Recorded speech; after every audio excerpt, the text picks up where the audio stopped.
My family has always considered me a harbinger of misfortune. It is all because I can see a countdown to my relatives' deaths. I tell them when my grandfather, father, and mother will die. It all comes true due to various accidents. My 3 brothers hate me to the core because they think I cursed my parents and grandfather. My mother actually dies after giving birth to my younger sister, but my brothers dote on her to no end. They say she is their lucky star because everything goes well for the family after she is born. But didn't mom die while giving birth to her? On my 18th birthday, I see my death countdown when I look at myself in the mirror. I buy an urn I like and prepare a meal. I want to have one last meal with my brothers, but none of them show up even when the timer hits 0. I'd been able to see a countdown to death above people's heads since I was a child. The first time I saw it was when it appeared above my grandfather's head. I told my parents about it, but they didn't mind me. They thought it was just part of a child's imagination. When I saw my grandfather again the next day, he lay on the bed with a white cloth over his face. People were crying, but I didn't understand what was going on. Later, I saw the same countdown timer above my father's head. When I told him about it, his smile froze for a second before he regained his composure. That night,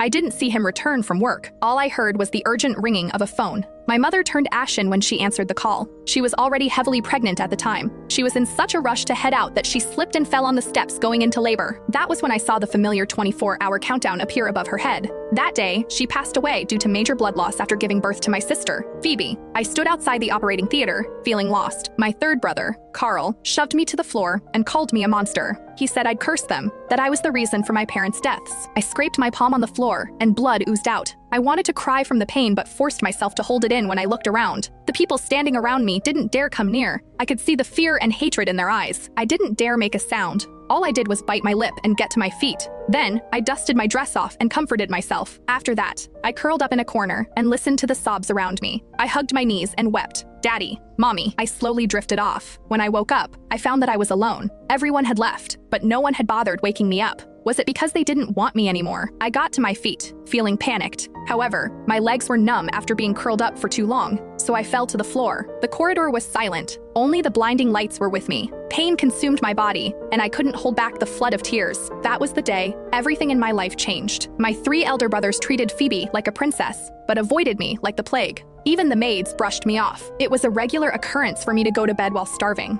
That didn't stop me from reaching the age of 18, though. Carl always said I was a monster who would forever plague the rest of the family, and I somewhat agreed. I wondered whether I was still alive because I was too evil for hell to take me in. On this day, I got out of bed and headed to the bathroom to wash up. My hair was dry and frizzy, and my cheeks were sunken. No one would ever think I was the oldest daughter of the affluent Jensen family. That was beside the point, though. What caught my attention was the countdown timer above my head. I saw the bright red numbers above my mirror reflection. The day had finally come. I wanted to smile, but only managed to lift the corners of my lips slightly. I slowly put down my glass